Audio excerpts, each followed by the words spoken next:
Ji, let's continue with the transmission media. Transmission media की दो types हमने पढ़ी, गाइडेड मीडिया और अनगाइडेड मीडिया।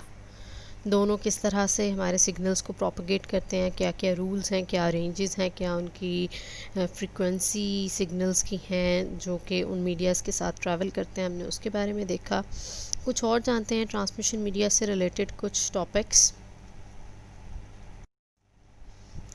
जी, सेलुलर टेलीफोनी बेसिकली कम्युनिकेशन का एक मेथड है जो कि आज बहुत ज़्यादा कॉमन इन यूज़ है। सेलुलर टेलीफोनी बेसिकली क्या है? सेलुलर टेलीफोनी को अगर हम देखें तो हमें एक फ़िगर में उसको देख के आइडिया हो रहा है। लाइक यहाँ पे आपको मल्टीपल सेल ऑफिसेज जो हैं, सेल्स आपस में एक्चुअली कनेक्टेड नज़र आ रहे हैं, जिनको सेल ऑफिस का नाम दिया गया। और हर सेल ऑफिस के पास कोई एंटीना या कुछ इस तरह के जो हैं मीडियाज़ हैं जिनके थ्रू सिग्नल्स जो हैं वो मूव करते हैं from one cell to another cell. और वो सारे सेल्स जो हैं आपस में कनेक्ट होने के साथ एक MTSO mobile telephone switching office के साथ कनेक्टेड हैं, जो कि उन्हें एक टेलीफोन सेंट्रल ऑफिस के साथ कनेक्ट कर रहा है, जिसके साथ कोई भी लैंडलाइन फ़ोन या कोई भी फ़ोन बेसिकली मोबाइल फ़ोन या लैंड फ़ोन कनेक्टेड होता है।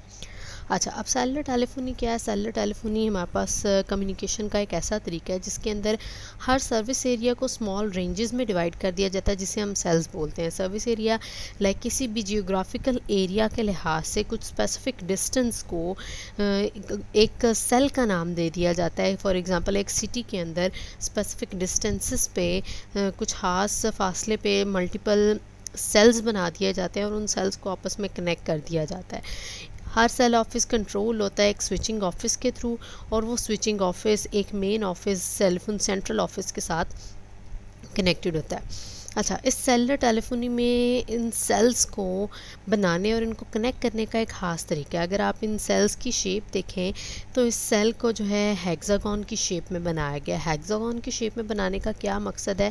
हेक्सागोन की शेप में बनाने का मकसद है कि हर सेल ऑफिस अपने साथ 1 2 3 4 5 6 सेल ऑफिस के साथ, अदर सेल ऑफिस के साथ कनेक्टेड है, क्योंकि इसकी हेक्सागोन शेप इसे मल्टीपल सेल्स के साथ कनेक्ट करवाती है। इसका पर्पस क्या है, क्यों हमने हेक्सागोन बनाया है? इसलिए हमने हेक्सागोन बनाया है ताकि हर सेल ऑफिस के जो यूज़र्स हैं वो ऑलमोस्ट हर दूसरे सेल ऑफिस के यूज़र्स के साथ कम्युनिकेट कर पाएँ। कहने का मतलब है कि लॉन्ग डिस्टेंस पे भी हर कोई किसी से कम्युनिकेशन कर पाए, कॉल ट्रांसफ़र हो सके, कम्युनिकेशन पॉसिबल हो सके। उसके लिए सेलुलर टेलीफोनी में सेल ऑफिस को इस तरह से क्लोजली आपस में कनेक्ट किया जाता है। बहरहाल जी, यहाँ पे कम्युनिकेशन होती कैसे है?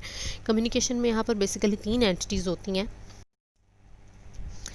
बेसिकली 2 एंटिटीज़ होती हैं, एक ट्रांसमिटर होता है और एक रिसीवर होता है।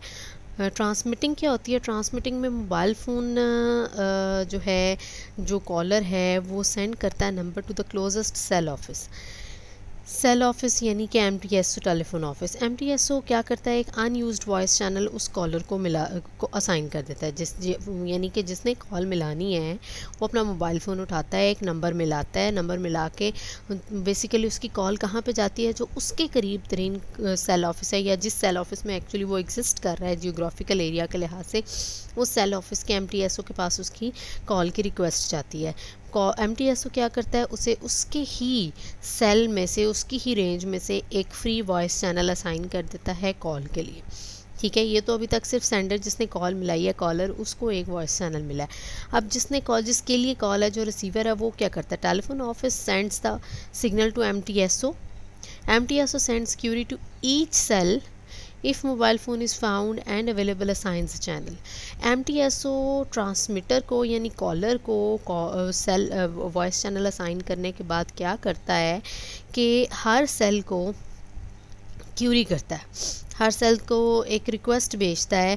क्या रिक्वेस्ट भेजता है? कॉलर ने जो नंबर उसे बताया, यानी जिससे उसने बात करनी है, उस नंबर को एक्चुअली वो ढूंढता है। अगर तो वो मोबाइल फ़ोन वो नंबर मिल जाता है तो वो उस मोबाइल फ़ोन वाले नंबर को, उस नंबर वाले मोबाइल फ़ोन को यानी उस यूज़र को भी एक चैनल असाइन कर देता है। ठीक है, पहले MTSO ने क्या किया, रिक्वेस्ट ली, कॉलर से नंबर लिया, रिक्वेस्ट ली, रिक्वेस्ट पे उसे वॉइस चैनल दिया, फिर उसके कॉल डायल किए हुए नंबर को बाकी सेल ऑफिस में क्यूरी करके, पेजिंग करके, बारी हमारी ढूंढा, जहाँ पे उसे मिल गया वहाँ पे उस रिसीवर को एक चैनल असाइन किया, और जब दोनों को वॉइस चैनल मिल गया तो तब उन दोनों की कम्युनिकेशन स्टार्ट हो जाती है। अब सेलुलर टेलीफोनी में एक कॉन्सेप्ट बहुत ज़्यादा कॉमन है जिसे हम बोलते हैं हैंड ऑफ। हैंड ऑफ क्या है? Hand of basically MTSO signal level को हर सेकंड पे, हर थोड़े से सेकंड के बाद, फ्यू सेकंड्स के बाद जो है ना मॉनिटर करता रहता है, चेक करता रहता है। जैसे ही किसी भी सिग्नल की स्ट्रेंथ कम होती है, MTSO एक नया सेल, एक नया सिग्नल, एक नया चैनल फाइंड आउट करता है और चेंज करता है हमारी कॉल के चैनल को, कैरिंग द कॉल, जिसके ऊपर कॉल जा रही है उस चैनल को चेंज कर देता है। यानी कि एक्चुअली बिल्कुल ये सेलुलर टेलीफोनी, मोबाइल कम्युनिकेशन में जब हम बात करते करते होता ये है कि जब एक कॉलर या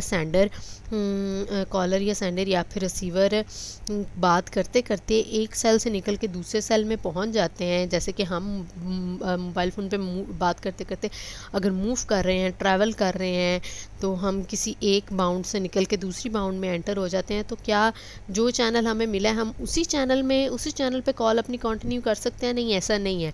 बल्कि जिस सेल एरिया से हम निकल गए तो उसका सिग्नल भी फिर हमारे पास यूजेबल नहीं रहेगा। तो जैसे ही MTSO ये जज करता है कि हमारा सिग्नल जिसके ऊपर हमने चैनल या सिग्नल जिसके ऊपर हमने अपनी कॉल कैरी करवाई हुई है वो वीक हो गया, तो वो फौरी तौर पर हमारे चैनल को एक नए वीक चैनल को एक नए जो है पावरफुल चैनल के साथ रिप्लेस कर देता है और हमारी कॉल कंटिन्यू रहती है। ठीक है, ऐसे ही हम मोबाइल फ़ोन पे बात करते करते चाहे कहीं से कहाँ पे पहुँच जाएं, बात करते करते चलते चलते मोबिलिटी में हम हों और कहीं पे भी हम पहुँच जाएं, लेकिन फिर भी अगर हमारी कॉल कंटिन्यू रहती है तो ये किसकी वजह से है? सेलुलर टेलीफोनी के हैंड ऑफ वाले एस्पेक्ट की वजह से, जो कि MTSO मॉनिटर करता रहता है, और जैसे ही इसे हैंड ऑफ मिलता है और सिग्नल वीक मिलता है तो वो वीक सिग्नल को, वीक चैनल को एक पावरफुल चैनल के साथ रिप्लेस कर देता है। ठीक है जी, that was the cellular telephony, another way of communication. और इसके अंदर हमारे पास जो सेल ऑफिसेज हैं उनके दरमियान जो ट्रांसमिशन मीडियाज़ होते हैं वो कुछ एंटीनाज होते हैं जो सिग्नल को कैरी, ट्रांसमिट और रिसीव करने के लिए काम करते हैं। हाँ जी, अब ज़रा ट्रांसमिशन मीडिया का थोड़ा हम एनालिसिस कर लेते हैं। हमने डिफरेंट ट्रांसमिशन मीडियाज़ देखे जिसमें हमने गाइडेड देखा, coaxial, twisted pair, fibre optic. Then हमने अनगाइडेड में देखा जिसमें हमने सरफेस पे troposphere, ionosphere, line of sight, then space, then satellite communication देखी, टेरेस्ट्रियल माइक्रोवेव्स देखी। हमने मल्टीपल कम्युनिकेशन के मेथड्स देखे हैं, मोड्स देखे हैं, मीडियाज़ देखे हैं। अब उन मीडियाज़ के बारे में अगर हम एक एनालिसिस दें कि क्या वो परफेक्ट होते हैं, यानी वो हमारे सिग्नल को, जैसा सिग्नल हमने बनाया है एज़ इट इज़ वैसा सिग्नल ही सेंडर से रिसीवर तक पहुंचता है, तो ऐसा नहीं होता। 100% हम श्योर नहीं होते कि जो सिग्नल सेंडर ने क्रिएट किया है रिसीवर तक बिल्कुल एज़ इट इज़ सिग्नल पहुँचेगा। क्यों? क्योंकि हम इस बात की गारंटी नहीं दे सकते that transmission medias are perfect. हर ट्रांसमिशन मीडिया में कुछ ना कुछ इम्पेयरमेंट्स यानी खामियां होती हैं, कमियां होती हैं, और उन इम्पेयरमेंट्स को बेसिकली हमें क्या करना होता है, उन इम्पेयरमेंट्स की बेस पे हमें अपने ट्रांसमिशन मीडिया को हम जज करते हैं, और फिर उन इम्पेयरमेंट्स का क्या सोल्यूशन है या कैसे हम उनको अवॉइड कर सकते हैं उस पर भी हम थोड़ी सी बात करते हैं। हाँ जी, transmission medias are not perfect. Imperfections cause impairments in the signal through the medium. This means that signals at the beginning and at the end of the medium are not same. ऐसा कुछ कभी भी नहीं हो सकता कि जो हमने सिग्नल जनरेट किया जैसा वो स्टार्ट पे था एंड तक वैसा ही रहे, बल्कि वो most of the time change हो जाता है, जो कि सेंडर जो सेंड करता है रिसीवर एग्जैक्टली वो रिसीव नहीं करता। तो एक्चुअली हमारे सिग्नल के अंदर क्या आ जाता है, इम्पेयरमेंट्स आ जाती हैं। अब वो इम्पेयरमेंट्स कौन कौन से हो सकती हैं? 3 बेसिक कैटेगरीज हैं सिग्नल में इम्पेयरमेंट्स की, एटेनुएशन, डिस्टॉर्शन एंड नॉइस। देखते हैं जी बारी बारी ये क्या है।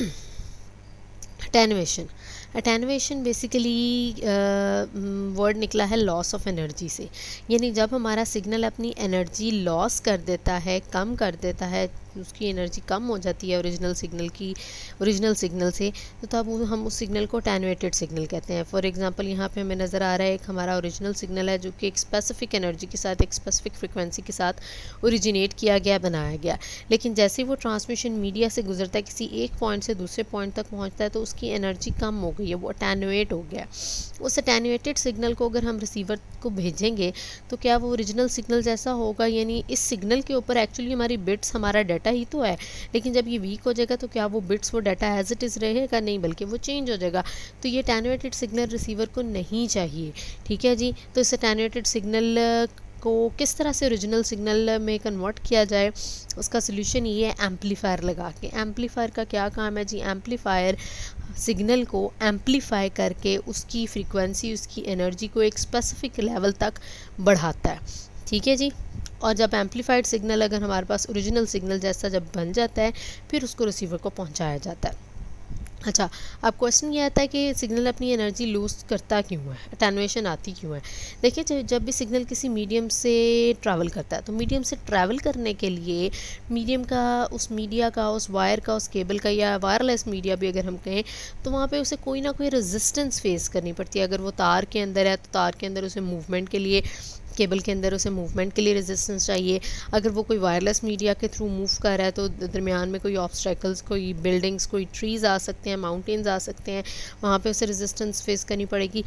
तो जैसे ही उसे रेजिस्टेंस सिग्नल को फेस करनी पड़ती है तो वो अपनी एनर्जी लॉस करता है। ज़ाहिर बात है, रेजिस्टेंस को का जो है वो मुकाबला करने के लिए उसे कोई ना कोई अपनी एनर्जी लूज़ करनी पड़ती है। ठीक है। इसीलिए अगर वायर के अंदर सिग्नल मूव कर रहा है तो वायर जो है वो गर्म हो जाती है। जैसे कि हम अक्सर अपने घर में इलेक्ट्रॉनिक अप्लाइंसेस के साथ भी देखते हैं कि जब उनमें एक स्पेसिफिक टाइम तक करंट पास करता रहता है तो वो हीट अप हो जाती हैं। इसीलिए जब हमारे पास सिग्नल्स भी मूव कर रहे होते हैं वायर केबल्स में से, तो वो भी एक स्पेसिफिक टाइम के बाद रेजिस्टेंस की वजह से वायर जो है वो हॉट हो जाती है।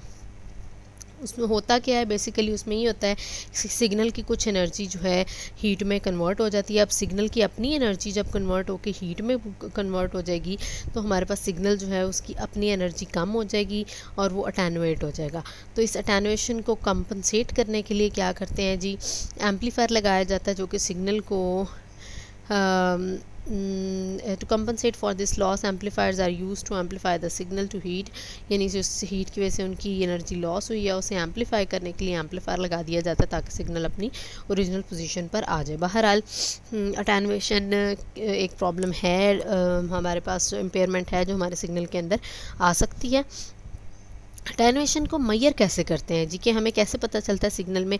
ये तो हमने देख के कहा ना कि एक सिग्नल आपके पास हाई फ्रीक्वेंसी वाला है, एक एनर्जी ज़्यादा वाला है, ये एनर्जी कम वाला है तो अटेन्युएटेड सिग्नल है। लेकिन एक्चुअली हमें दो सिग्नल्स को इस तरह से तो हमें नज़र नहीं आएंगे। तो कोई भी दो सिग्नल्स में ये देखना कि वो अटेन्युएटेड सिग्नल्स तो नहीं है, उसे हम कैसे मेजर करते हैं, देखते हैं जी। जी, अटेन्युएशन को मेजर करने के लिए जो यूनिट हम यूज़ करते हैं वो है डेसिबल। डेसिबल क्या करता है? डेसिबल कोई भी दो सिग्नल्स की दो डिफरेंट पॉइंट पे रिलेटिव स्ट्रेंथ को मेजर करता है। ठीक है। अगर तो डेसिबल यानी जो डिफरेंस है, रिलेटिव स्ट्रेंथ है सिग्नल्स की, दो सिग्नल्स की दो डिफरेंट पॉइंट पे, यानी आप एक ही सिग्नल को देखें, एक सिग्नल मूव कर रहा है उसको आप दो डिफरेंट पॉइंट पे देखते हैं, उनकी स्ट्रेंथ चेक करते हैं। अगर तो उसमें डेसिबल का जो आंसर है वो नेगेटिव आता है तो सिग्नल अटेन्युएट है। अटेन्युएट है मीन्स आप 0.2 पे अगर चेक करते हैं, 0.1 और 0.2 पे चेक करते हैं, 0.2 माइनस 0.1 करते हैं तो 0.2 पे अगर तो एनर्जी कम हो गई है और 0.1 पे ज़्यादा थी तो अल्टीमेटली आपके पास डेसिबल नेगेटिव आएगा। लेकिन अगर आपके पास डेसिबल पॉजिटिव आता है, यानी 0.1 पे एनर्जी कम थी और 0.2 पे पहुँचते पहुँचते सिग्नल की एनर्जी ज़्यादा हो गई थी, तो आपका सिग्नल एम्पलीफाइड है। डेसिबल को मेजर करने का जो हमारे पास फॉर्मूला है वो कुछ इस तरह से है, 10 log 10 P2 over P1। P2 आपके पास 0.2 पे चेंज हुई हुई एनर्जी, P1 आपके पास सिग्नल की ओरिजिनल पावर, ओरिजिनल एनर्जी। यहाँ पे हमें इमेजिन करने को कह रहे हैं कि एक सिग्नल ट्रांसमिशन मीडिया से गुजरता है और उसकी पावर हाफ़ हो जाती है। हाफ़ हो जाती है इसका मतलब है कि अगर उसकी पावर पहले P1 थी, पहले उसकी पावर ओरिजिनल सिग्नल की P1 थी और नई पावर उसकी P2 है, तो P2 किसके इक्वल होगी? हाफ़ ऑफ P1, यानी ओरिजिनल सिग्नल से आधी हो गई होगी उसकी पावर। तो हम इसमें अटेन्युएशन कैसे कैलकुलेट कर सकते हैं? हम P1 और P2 की वैल्यूज़ पुट करते हैं। P1 तो हमारे पास एज इट इज़ रहेगा, P2 की वैल्यू क्या है? 1/2 P1 और 10 log 10 हमने इसी तरह पुट किया तो अल्टीमेटली हमारे पास डेसिबल -3 आया। -3 आने का क्या मतलब है, सिग्नल इज़ अटेन्यूएटेड। अगर यहाँ पे हमारे पास प्लस में आंसर आता तो इसका मतलब होता सिग्नल एम्पलीफाइड है। ठीक है जी। और अगर हमें दोनों सिग्नल के 2 पॉइंट्स पे डिफरेंस नहीं मिलता तो इसका मतलब है सिग्नल ना तो अटेन्यूएटेड है और ना ही एम्पलीफाइड है। लेकिन ऐसा बहुत ही रेयर केस है, signals most of the time attenuated या फिर अटेन्यूएटेड होता है, और अगर एम्पलीफायर है दरमियान में लगा हुआ तो समटाइम्स एम्पलीफाइड भी होता है। बहरहाल जी, ये थी अटेन्यूएशन और उसको मैयर हमने कैसे करना है हमने वो देखा। नेक्स्ट, हाँ जी, नेक्स्ट हमारे सिग्नल में एक और जो प्रॉब्लम आता है दैट इज़ डिस्टॉर्शन।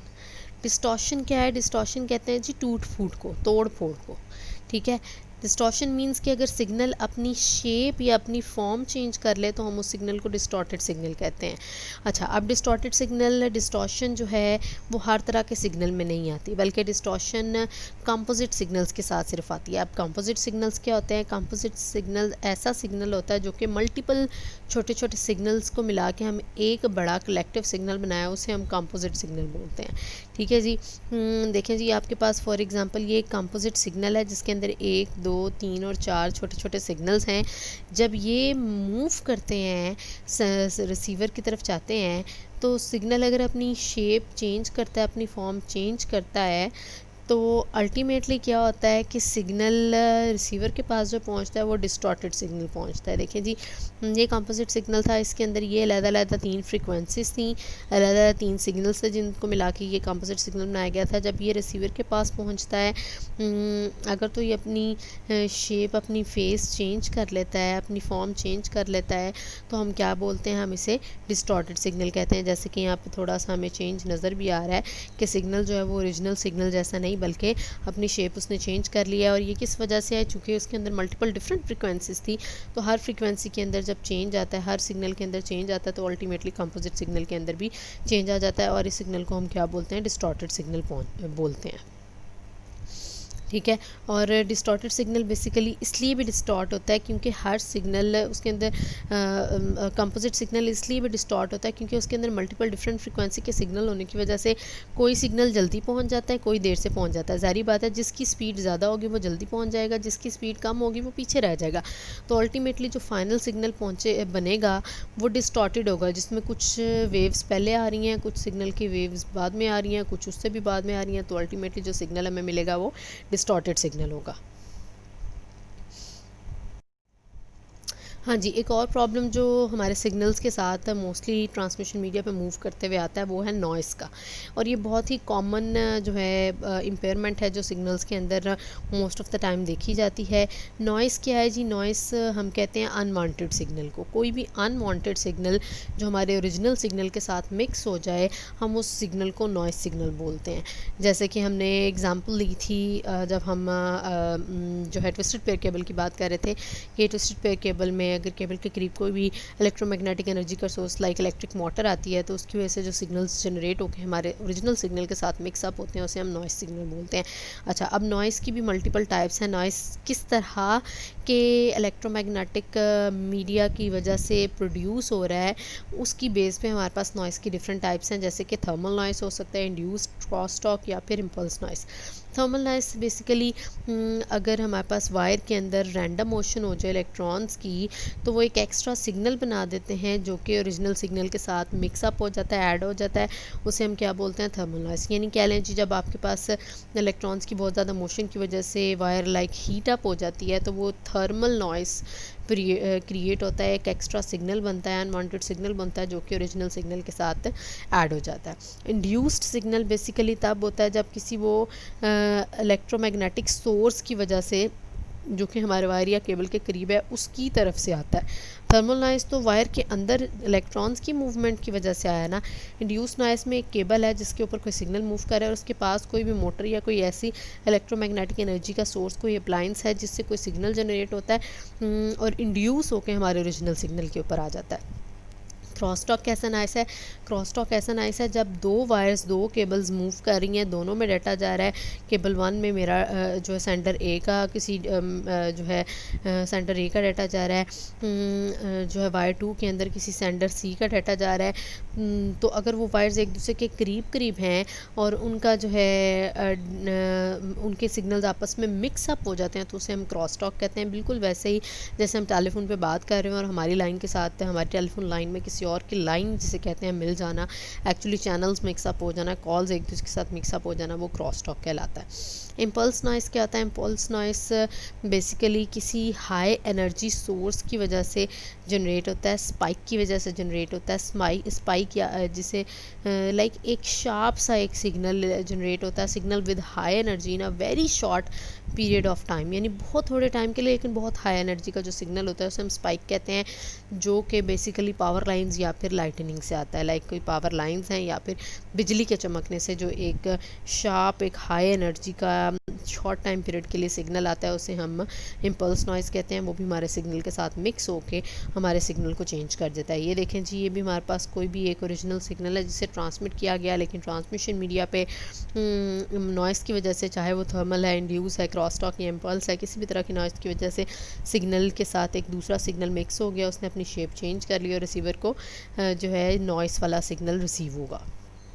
ठीक है जी, ये वो कुछ प्रॉब्लम्स हैं जो हमारे ट्रांसमिशन मीडिया के साथ, इम्पेयरमेंट्स हैं जो कि ट्रांसमिशन मीडिया पर सिग्नल को मूव करते हुए फेस करनी पड़ती हैं, जिसमें हमारे पास एटेन्युएशन, डिस्टॉर्शन एंड नॉइस शामिल है। अच्छा, अब हमारे पास मल्टीपल मीडिया की टाइप्स हैं जिनमें से हर एक का काम ऑलमोस्ट एक ही है, हमारे सिग्नल्स को कैरी कराना किसी एक पॉइंट से दूसरे पॉइंट पे, सेंडर से रिसीवर तक, दो कम्युनिकेशन पॉइंट्स के दरमियान डाटा को ट्रैवल कराना ही काम है उन सारे के सारे ट्रांसमिशन मीडिया का। तो किस ट्रांसमिशन मीडिया को हम कहेंगे कि वो बेटर है, वो बेस्ट है, और कौन सा बेटर नहीं है, कौन सा अच्छा नहीं है, वो हम किस बेस पे जज करेंगे? बेसिकली वो हम इस बेस पे जज करते हैं कि मीडियम की परफॉर्मेंस कैसी है। अब मीडियम की परफॉर्मेंस चेक करने के लिए कौन से पैरामीटर्स हैं? बेसिकली मीडियम की परफॉर्मेंस चेक करने के लिए जो पैरामीटर्स हैं उसमें है हमारे पास मीडियम की थ्रूपुट क्या है, मीडियम में डाटा के मूव करने की प्रोपगेशन स्पीड क्या है, और प्रोपगेशन टाइम कितना वो ले रहा है, यानी सिग्नल्स को मूव कराने के लिए कितना टाइम लग रहा है। ज़ाहिर बात है जिस ट्रांसमिशन मीडिया की थ्रूपुट ज़्यादा होगी यानी वो ज़्यादा डाटा मूव कराएगा किसी स्पेसिफिक टाइम में, जो कि ज़्यादा स्पीड से डाटा को मूव कराएगा, और जो कम से कम टाइम में डाटा को मूव कराएगा वही हमारे पास बेटर ट्रांसमिशन मीडियम होगा। बहरहाल जी, ये हमारे पास कुछ इसके थ्रूपुट को देखते हैं। थ्रूपुट क्या है? Throughput basically measures how fast data can pass through a point. For example, हम अगर ट्रांसमिशन मीडिया पे कोई एक इमेजिनरी वॉल, एक पॉइंट बनाते हैं तो वहाँ पे हम ये जज करते हैं कि इस वॉल से, इस पॉइंट से डाटा जो है वो बिट्स जो हैं वो कितनी फास्टली गुजरती हैं, एक्चुअली कितनी नंबर ऑफ़ बिट्स जो हैं किसी एक स्पेसिफिक टाइम पीरियड में, लाइक एक सेकंड के अंदर अंदर इस वॉल से कितनी बिट्स गुजरती हैं। हम मल्टीपल ट्रांसमिशन मीडिया में ऐसी ही इमेजिनरी वॉल बनाते हैं और एक सेकंड के अंदर वहाँ से गुजरने वाली नंबर ऑफ़ बिट्स को काउंट करते हैं। जिस ट्रांसमिशन मीडिया में ये नंबर ऑफ़ बिट्स ज़्यादा है उसी ट्रांसमिशन मीडिया की थ्रूपुट ज़्यादा होती है और वही ट्रांसमिशन मीडिया हमारे पास बेटर होता है। प्रोपगेशन स्पीड ये मेजर करता है कि एक सिग्नल ने या फिर एक बिट ने एक मीडियम से गुजरने के लिए एक सेकंड में जो है कितना distance measure, propagation speed measure करता है डिस्टेंस जो कि एक सिग्नल ने या एक बिट ने कवर किया है एक सेकंड में एक मीडियम से गुजरने के लिए, यानी एक सेकंड के अंदर मीडियम से एक बिट या फिर एक सिग्नल ने कितना डिस्टेंस कवर कर लिया है एक सेकंड के अंदर, वो कितनी दूर चली गई है। कहने का मतलब है बिट कितने फासले तक ट्रैवल हो गई है, वो प्रोपगेशन स्पीड कहलाती है। प्रोपगेशन स्पीड डिपेंड करती है मीडियम पे और फ्रीक्वेंसी ऑफ सिग्नल दोनों पे डिपेंड करती है। अगर हाई स्पीड का सिग्नल होगा तो वो ज़्यादा जल्दी जो है एक सेकंड के अंदर ज़्यादा फासला तय करेगा, और अगर कम एनर्जी वाला सिग्नल होगा तो वो एक सेकंड के अंदर कम फासला तय करेगा। तो एक सेकंड के अंदर मीडियम में किसी भी बिट या फिर सिग्नल ने जितना ज़्यादा फासला तय कर लेती है किसी एक स्पेसिफिक टाइम में, उतनी उसकी प्रोपगेशन स्पीड ज़्यादा होती है। ठीक है जी, लाइक ये देखें आपके पास किसी भी एक पॉइंट से दूसरे पॉइंट तक या बेसिकली एक सेकंड के अंदर हम प्रोपोगेशन स्पीड को ऐसे ही मेजर करेंगे कि एक स्पेसिफिक टाइम में एक सिग्नल या एक बिट कितना डिस्टेंस तय कर लेती है, कितना फासला तय कर लेती है, वो उसकी प्रोपोगेशन स्पीड कहलाती है। प्रोपोगेशन टाइम क्या होता है? प्रोपोगेशन टाइम ये मेजर करता है कि एक सिग्नल को या एक बिट को किसी एक पॉइंट से दूसरे पॉइंट तक मूव करने के लिए कितना टाइम लगा है। ज़ाहिर बात है, ये किसी एक पॉइंट से दूसरे पॉइंट तक सिग्नल को मूव करने में जितना कम से कम टाइम लगेगा उतना ही वो सिग्नल फास्ट होगा। प्रोपोगेशन टाइम हमेशा T2 माइनस T1 होता है। ठीक है, यानी किसी भी टाइम T2 से टाइम दूसरे टाइम से लेके पहले टाइम तक, यानी किसी एक पॉइंट से किसी एक स्पेसिफिक टाइम से किसी लाइक टाइम सेकंड 1 पे हम स्टार्ट करते हैं और उसके 2 सेकंड के बाद हम देखते हैं कि आपके पास बिट्स जो हैं वो कहाँ पे पहुंच गई हैं, यानी कि कितना टाइम लिया है आपके सिग्नल ने किसी एक पॉइंट से दूसरे पॉइंट तक पहुंचने के लिए, वो उसका क्या कहलाता है? प्रोपोगेशन टाइम कहलाता है। प्रोपोगेशन टाइम को कैलकुलेट करने के लिए बेस्ट हमारे पास फॉर्मूला क्या है? हम ये देखें कि सिग्नल का एक सेकंड में ट्रैवल किया हुआ डिस्टेंस कितना है डिवाइडेड बाय उसकी प्रोपोगेशन स्पीड कितनी है। डिस्टेंस को प्रोपोगेशन स्पीड से डिवाइड करके हम इजीली आपका जो है प्रोपोगेशन टाइम कैलकुलेट कर सकते हैं। इसी तरह अगर प्रोपोगेशन स्पीड कैलकुलेट करनी हो तो propagation speed would be equal to distance divided by propagation time. ये प्रोपोगेशन स्पीड एंड टाइम आपस में रिलेटेड होते हैं। So the medium which have highest throughput takes less propagation time and takes less propagation time and have more propagation speed, वही medium हमारे पास better medium होता है। Medium को जो है जज करने के लिए, कंपेयर करने के लिए कुछ और भी एस्पेक्ट्स हैं, जैसे कि मीडिया के कंपैरिजन में हम ये भी देखते हैं कि मीडिया कितना कॉस्टली है। ठीक है, यानी मीडिया की जो मटेरियल है वो कितना कॉस्टली या कितना लेस कॉस्टली है और उसकी इंस्टॉलेशन पे कितना खर्च आता है। ठीक है, ज़ाहिर बात है जिसकी कॉस्ट कम होगी और जिसकी इंस्टॉलेशन कम होगी वही बेटर मीडिया होगा। स्पीड देखते हैं जी, आपके पास बिल्कुल वैसे ही प्रोपोगेशन स्पीड जैसा है कि किसी भी एक मीडियम में पर सेकेंड कितनी बिट्स मूव कर सकती हैं या कितनी जल्दी किसी एक पॉइंट से दूसरे पॉइंट तक बिट्स मूव कर जाती हैं, वो हम स्पीड कहलाती है वो मीडिया की। और जितनी स्पीड ज़्यादा होगी उतना ही हमारे पास मीडिया अच्छा होगा। अटेनुएशन, जिस ट्रांसमिशन मीडिया में अटेनुएशन कम से कम होगी वो बेटर होगा। एम इंटरफेरेंस, जो ट्रांसमिशन मीडिया कम से कम एम इंटरफेरेंस को, इलेक्ट्रोमैग्नेटिक इंटरफेरेंस को, नॉइस को फेस कर सकता होगा, वही हमारे पास बेटर ट्रांसमिशन मीडिया होगा। देन एक और पॉइंट जिसे हम बेसिकली इतना इंपॉर्टेंट नहीं समझते लेकिन वो भी इंपॉर्टेंट है, सिक्योरिटी, कि हमारे पास जो किसी भी ट्रांसमिशन मीडिया पे डाटा ट्रैवल हो रहा है उस ट्रांसमिशन मीडिया पे वो मूव होने वाला डाटा सिक्योर भी है या नहीं। लाइक उसको देखा भी जा सकता है, उसको कोई सुन सकता है, हमारी कम्युनिकेशन को कोई जज कर रहा होता है, ऑब्जर्व कर रहा होता है। वो अगर किसी ट्रांसमिशन मीडिया के अंदर सिक्योरिटी है तो वो बेटर है, और अगर सिक्योरिटी नहीं है तो वो एक अच्छा ट्रांसमिशन मीडिया नहीं है। जैसे कि डिस्ट्रिक्ट केबल इंटरसेप्टेबल है, यानी वो सिक्योर नहीं है। फाइबर ऑप्टिक केबल जो है वो इंटरसेप्टेबल नहीं है, इसलिए वो ज़्यादा सिक्योर मीडिया। बहरहाल that was all about the transmission media. हमने देखा कि हमारे सिग्नल्स को किसी भी सेंडर से रिसीवर तक पहुंचाने के लिए कोई ना कोई ट्रांसमिशन मीडिया की तो ज़रूरत होती है। अब वो वायर्ड भी हो सकता है और वायरलेस भी हो सकता है। दोनों को हमने कंपेयर किया, दोनों को हमने देखा, दोनों के हमने अपने अपने जो है उनके पॉइंट्स हैं, प्लस एंड नेगेटिव पॉइंट्स हैं, हमने उनको देखा जाना और उसकी बेस पे हमने जज किया कि कौन सा ट्रांसमिशन मीडिया बेटर हो सकता।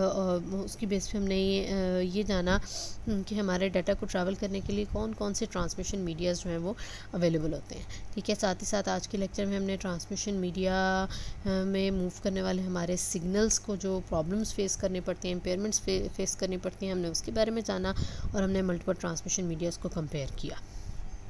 ठीक है जी, that was all about the transmission media.